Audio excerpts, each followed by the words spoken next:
Alright, girls, so today is 10th August 2020. This is the second session of physics class, and we are continuing our new topic, which is composition of vector, chapter 5 vectors. Composition of vector, or we can say the addition of vector by rectangular component method, इसको हम composition of vector भी कहते हैं और addition of vector by rectangular component method भी कहते हैं. अच्छा, इससे पहले हम एडिशन ऑफ वेक्टर्स पहले भी कर चुके हैं. कौन से मेथड से वो आपको पता है, हेड टू टेल रूल से. Now it is addition of vector by rectangular component method. The process by which a vector can be constructed from its components is called composition of a vector. A vector, resultant vector, which is constructed from its components, then the process is composition of a vector. इससे पहले हमने resolution of vector पढ़ा था. उसमें हम एक resultant vector को split करते थे उसकी टू पार्ट्स में, और एक्स एक्सिस पे जो पार्ट होता था उसको हम कहते थे कि वो उसका हॉरिजॉन्टल कंपोनेंट है एफ एक्स, और जो वाई एक्सिस पे पार्ट होता है उसको हम कहते थे उसका वर्टिकल कंपोनेंट है यानी एफ वाई. अब हम ये कह रहे हैं कि अब हम दोनों को ऐड करें. पहले हमारे पास दो कंपोनेंट्स होंगे और हम दोनों को ऐड करेंगे तो जो फर्दर हमारे पास कंपोनेंट रिसीव होगा वो ऑब्टेन होगा, वो होगा रिजल्टेंट वेक्टर, और हम उस प्रोसेस को कह रहे हैं composition of a vector. Simply हमने हेड टू टेल रूल में भी यही किया था कि दो वेक्टर्स को ऐड किया था. तो अब इसमें और हेड टू टेल रूल में क्या डिफरेंस है वो अभी आप देखेंगे. Process of composing a vector, इसमें आप ये देख लीजिए कि to obtain the resultant vector F, the component F X and F Y are added by head to tail rule. सबसे पहले तो हम simply head to tail rule से उनको ऐड कर देंगे as shown in this figure. F X on the X axis and F Y on the Y axis, और उसको हम दोनों को simply head to tail rule से आपको पता है कैसे ज्वाइन कर सकते हैं. हेड टू टेल रूल से इससे ज्वाइन कर सकते हैं by adding one vector, the head of the first vector, by joining the head of the first vector to the tail of the last vector, and the head of the end the tail of the last vector to the tail of the resultant vector, और दोनों के heads एक साथ join होंगे. This is going to be the resultant vector F, which is the sum of F X and F Y. Head to tail rule से हमने simple इसको पहले ग्राफिकली रिप्रेजेंट किया. उसके बाद हमें क्या करना है, हमें फाइंड करना है magnitude of resultant vector. So we are going to consider a right angle triangle. यहाँ क्या डिफरेंस है, पहले हम उसका राइट एंगल ट्राइंगल कंसिडर करेंगे O A B and using Pythagoras theorem. ये हमने पाइथागोरस थ्योरम, आपने मैथ्स में भी पाइथागोरस थ्योरम पढ़ा है. जब हमने एरिया वगैरह डिस्कस किया तो आपने पढ़ा होगा hypotenuse square is equal to base square plus perpendicular square. Hypotenuse square is equal to base square plus perpendicular square. आपने ये भी पढ़ा होगा A square is equal to B square plus C square. इस तरह भी होता है. ठीक है, तो पाइथागोरस थ्योरम जो है hypotenuse square is equal to base square plus perpendicular square. Consider this equation. In this equation F X is base on X axis, और अगर हम यहाँ पर इसको इस तरह भी रिप्रेजेंट करें ओ ए एन बी, जैसे हमने पहले किया था, जो हमने अभी यहाँ मेंशन किया है ओ ए बी. ठीक है, तो ओ ए बी में एंगल हमारे पास एक है 90 डिग्री राइट एंगल ट्राइंगल. ये हो गया 90 degree angle O A B.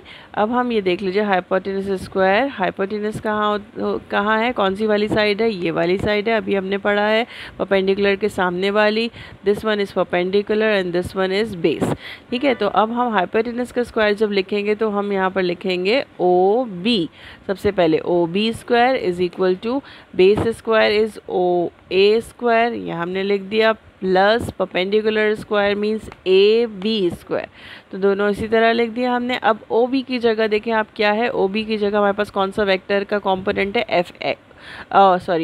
F O ए की जगह हमारे पास है F X, and O B की जगह हमारे पास है F component. O B is F component which is the sum of these two components.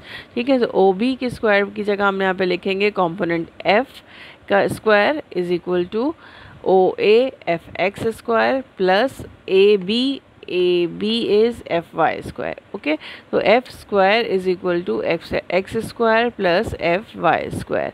ठीक है, अब आपको पता है by taking root on both side, हम यहाँ पे एफ स्क्वायर नहीं चाहिए, हमें यहाँ पे एफ चाहिए, रिजल्टेंट वेक्टर चाहिए, तो हम स्क्वायर लेंगे यहाँ पर, तो स्क्वायर से सॉरी रूट लेंगे यहाँ पर, तो रूट से स्क्वायर कैंसिल हो जाएगा, तो एफ यहाँ पर ऐसे ही आ गया is equal to under root F X square plus F Y square. So this is the magnitude of resultant vector. अब आपको पता है कि मैग्नीट्यूड के अलावा एक और चीज़ होती है, क्या? Direction.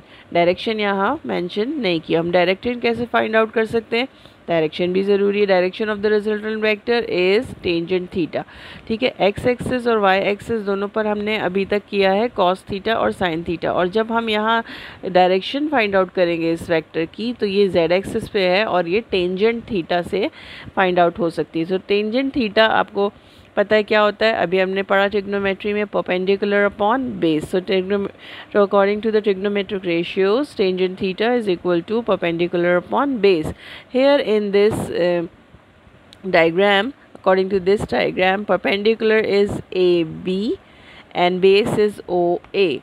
Okay, so we can write AB upon OA. AB upon OA में अब देखिए AB की जगह हम क्या लिख सकते हैं? AB की जगह हम लिख सकते हैं कॉम्पोनेंट FY एंड OA की जगह हम लिख सकते हैं component FX। So tangent theta is equal to FY upon FX। ये आपका डायरेक्शन के लिए फॉर्मूला है। मैग्नीट्यूड के लिए फॉर्मूला आपके पास था F is equal to FX under root FX square plus FY square, and for direction the second formula is tangent theta is equal to FY upon FX। अब अगर आपको थीटा फाइंड आउट करना है, सिर्फ theta, तो वो इस तरह हो जाएगा, ये वाला टेंजेंट जो है वो इक्वल की दूसरी तरफ आ जाएगा, तो theta is equal to tangent inverse FY upon FX। अब इसका मतलब क्या है? Theta is equal to tangent inverse. वैसे तो यही फॉर्मूला आपके प्रॉब्लम्स वगैरह में यूज़ होगा, लेकिन अगर टेंजेंट इनवर्स है तो इसका मतलब है that theta, this angle, theta is that angle whose tangent equals to FY upon FX। Whose tangent, theta is the angle whose tangent is equal to FY upon FX। ठीक है, आपने आपको यही वाला फॉर्मूला करना है, tangent is equal to FY, tangent theta is equal to FY upon FX। अब हमारे पास दो फॉर्मूला आ गए हैं। एक है हमारे पास, first is for the magnitude and second is for the direction. Okay, so how can we compose a vector from its components? We can compose a vector from its components. First of all, we are going to plot a vector graphically by head to tail rule. Then according to Pythagoras theorem, by the application of Pythagoras theorem, we can find out the magnitude of a vector. Hypotenuse square is equal to base square plus perpendicular square, और उसमें हमने OB according to the diagram OB is equal to OA square plus AB square किया। OB की value, OA की value लिख दी हमने FX, OB की वैल्यू हमने लिख दी F, और AB की वैल्यू हमने लिख दी FY। So F is equal to F square is equal to FX square plus FY square.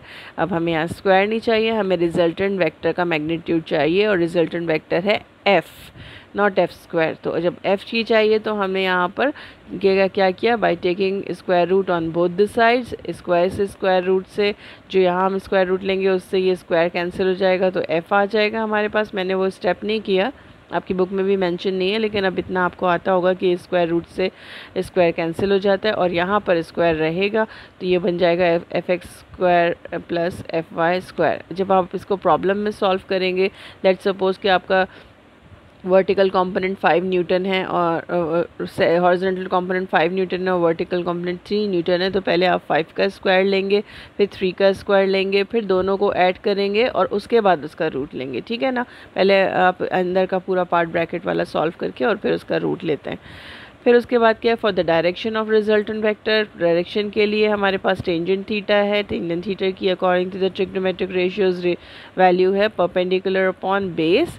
So here according to the diagram, perpendicular is AB and base is OA। So we can write here AB upon OA and AB is FY and OA is FX, so we can write tangent theta is equal to FY upon FX, and theta is only theta is equal to tangent inverse, tangent minus 1 FY upon FX, and this it means that theta is that angle whose tangent is FY upon FX.